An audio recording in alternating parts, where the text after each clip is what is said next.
He stood at the edge of the bridge, not to jump, but to scream. Scream so loud that maybe the universe would finally answer. Behind him, years of silence, betrayal, and the kind of pain that eats you slowly, like rust. In front of him, nothing but wind, darkness, and a question. Why me? Most people, when they see someone smile, assume things are fine. But they didn't see him 5 hours before that smile. On the floor, face buried in the mattress. No tears left, just breathing, because that's all he could do. His name was Daniel, a man no one remembered until he started doing the impossible. But before he became a symbol of resilience, he was a broken human, just like anyone else. It started when he was 17. One moment, he had a family, a home, a life full of plans. The next, a car accident. His mother gone instantly. His father, never the same again. What remained was silence. A kind of silence that isn't peaceful. The kind that scrapes your insides. People say pain makes you stronger. No, it doesn't. Not at first. At first, pain makes you smaller. It shrinks your world down to one room, one thought, one breath. And in that darkness, Daniel stayed for years. Going to school because he had to. Smiling because people expected it. But inside, he was slowly fading. At 23, things got worse. His father, who had once been a proud, capable man, started drinking. Not the casual kind. The kind that turns mornings into chaos and nights into dread. Daniel tried everything. Therapy, support groups, even church. But nothing stopped the spiral. One night, he came home to find his father on the floor, bottle in hand, eyes unfocused. That night, something snapped inside him. He didn't cry. He didn't yell. He just sat down and watched the wall for hours. That's when he realized waiting for things to get better was killing him. So he left. Not dramatically. No yelling. No suitcase on the porch. Just a note and a pair of old shoes. He moved to another city. Started from zero. Took a job cleaning floors at a hospital just to survive. People walked past him like he was invisible. But he didn't care. For the first time, he felt free. But freedom has a cost. The nights were long. The apartment was cold. And sometimes he'd catch his reflection and not recognize the man staring back. Then something happened. He met an old man named Hassan, a patient, terminal cancer, 67 years old, but always smiling. Daniel would mop around his bed, and the old man would talk about life, pain, love, regret. One day, Hassan asked, "What are you doing with your story?" Daniel shrugged. "I'm surviving." Hassan shook his head. "No, you're hiding." That night, Daniel couldn't sleep. The words echoed. He realized he'd been running from pain, not healing from it. And unless he faced it, it would follow him forever. The next day, he brought Hassan a notebook. Blank pages. "Tell me your story," he said. Hassan smiled, and together, they wrote. Page after page. Memories. Lessons. Pain. Beauty. And as they wrote, something changed in Daniel. He saw that even in dying, Hassan had more life than most people. Weeks later, Hassan passed. Quietly. But he left Daniel a letter. One sentence burned itself into his heart. "Don't waste your scars." That was the moment Daniel stopped hiding. He started writing. Not for fame. Not for others. Just to stay alive. His pain poured onto the page, raw, ugly, true. And then one day he hit publish. A blog post. No fanfare. But people read it. Thousands. Messages flooded in. "This saved me. I feel less alone. You said what I couldn't." He kept writing. Stories of broken fathers.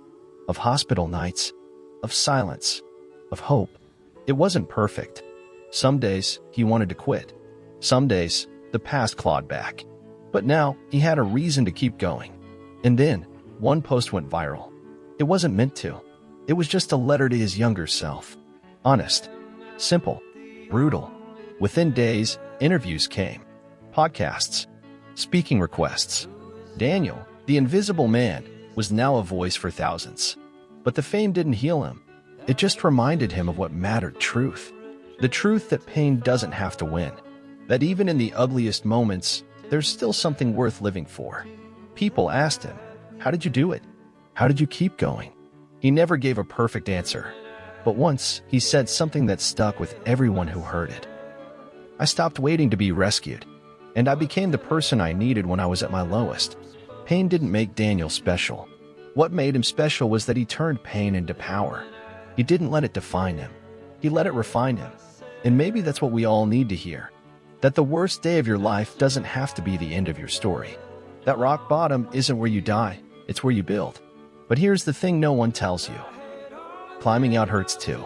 Every step out of the dark came with resistance. Doubt whispered constantly, "You're not good enough. They'll forget you. It won't last." But Daniel had heard worse. He had survived worse. And now, when fear came knocking, he didn't hide. He opened the door and said, "I see you. But I'm going anyway." He began volunteering. Once a week, then twice. Youth centers, rehab clinics, shelters. He didn't walk in as a hero. He walked in as someone who understood what it felt like to be nothing. And that's why people listened. He didn't preach. He shared. Not how to win, but how to survive the night. There was one kid he met, Jordan, 16, angry, eyes like fire. Everyone had given up on him, but Daniel saw himself.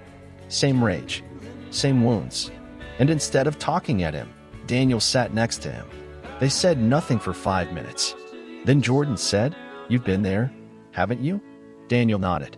From that day on, they talked every week. No rules, no expectations.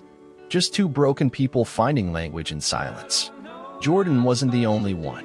There were dozens, each with their own battle. And each time Daniel helped someone stand up, it gave more meaning to every time he had fallen. But healing doesn't happen in a straight line. 3 years after starting his blog, Daniel got a call. His father had collapsed. Liver failure. Part of him wanted to ignore it. Walk away. Let the past stay buried. But he couldn't. Not after everything. He visited the hospital. The man in the bed was barely recognizable. Smaller. Fragile. Human. For the first time in 15 years, Daniel sat beside his father without anger. The silence between them wasn't sharp anymore. It was tired. Soft. Worn down by time. His father opened his eyes. Whispered, "I'm sorry." Daniel didn't say, "It's okay," because it wasn't. But he took his father's hand. And in that moment, the past didn't disappear, but it stopped screaming. Forgiveness is rarely a grand moment. Sometimes, it's just staying in the room. After his father passed, Daniel went quiet for a while. No writing, no speaking, just breathing. Mourning not just the man he lost, but the father he never had. And then, something unexpected happened. He found one of his old notebooks, the one from the hospital days. Inside was a page Hassan had written, a question. "When you die, what will your pain have built?"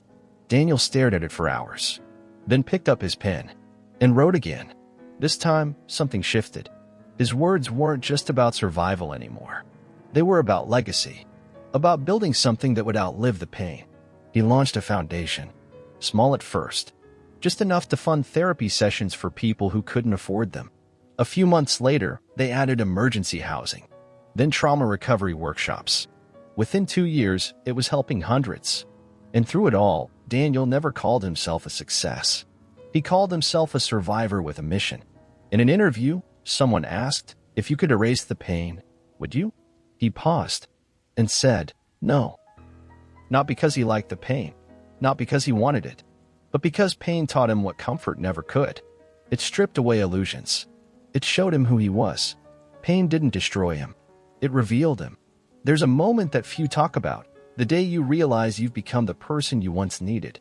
It doesn't come with applause. It comes quietly, in a room where someone is breaking, and you know exactly what to say. Daniel lived for those moments. But even then, he never claimed to be finished. Healing, he said, isn't a destination. It's a rhythm. Some days, you dance with the light. Others, you sit with the dark. But you keep showing up. And that's the secret, isn't it? Not the strength. Not the wisdom. Not the victory. The showing up. Again and again. Even when your hands are shaking. Even when your voice cracks. Even when every part of you screams to go back to hiding. Because pain is loud. But love, real love, self-love, love for others, that's louder. If you let it be. And if there's one thing Daniel wanted the world to know, it's this. You don't need to be whole to be worthy. You don't need to be healed to be helpful. You just need to be honest, raw, present, and willing to keep walking, even with the limp. He woke one morning to the sound of his phone buzzing, a message from a stranger halfway around the world. 3 lines, nothing more. Your words saved me last night. Daniel closed his eyes and felt the weight of those words settle in his chest. Analysis whispered in his mind. Impact isn't measured in numbers, but in moments like this, where a fragmented soul finds a spark of hope in someone else's story. He sat at his desk, pen in hand, and wrote about that moment, the tremble in his fingers, the fragile brightness of hope, the question of how one life can touch another. As he typed, memories surfaced, the day he first learned to ignore the voice that said, "You're not enough." He remembered the night he realized authenticity was his only currency. In his writing, he paused to reflect. What if every setback we endure actually prepares us for the exact moment we need to help someone else? That insight became the heart of his next chapter, delivered softly but with unwavering conviction. Late afternoons found him walking the quiet streets of his neighborhood, headphones off, mind buzzing. He studied people, the single mother juggling groceries, the teenager pacing by the corner store, the elderly man feeding pigeons. Each carried invisible scars. He wondered what stories they might tell if given the chance, and how hearing them might change his own. One evening, a colleague from the foundation approached him. She'd been battling depression after a series of personal losses. "I feel like I'm drowning," she confessed. Instead of offering platitudes, Daniel asked her to describe the ocean in her mind. As she spoke, storm clouds, crashing waves, a lone buoy, he mirrored her imagery. You're not alone in that vast sea. That simple act of naming her pain felt revolutionary. They didn't solve everything that night, but she walked away feeling seen. In the weeks that followed, Daniel experimented with narrative as therapy. He invited small groups into a circle, handing each person a blank card.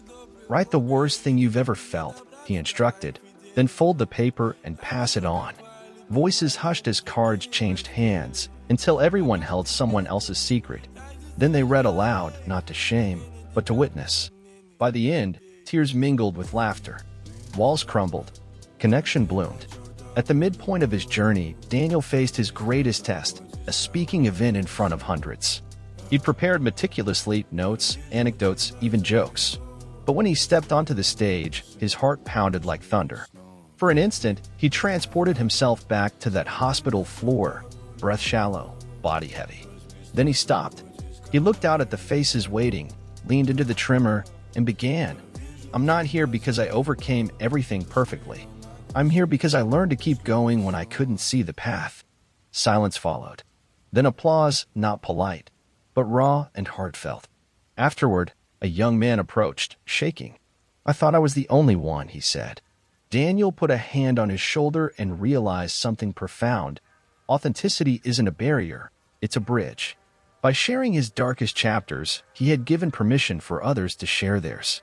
That night, Daniel drafted the next piece of his story, an exploration of resilience as a shared endeavor, how our individual struggles, when laid side by side, create a mosaic of human endurance.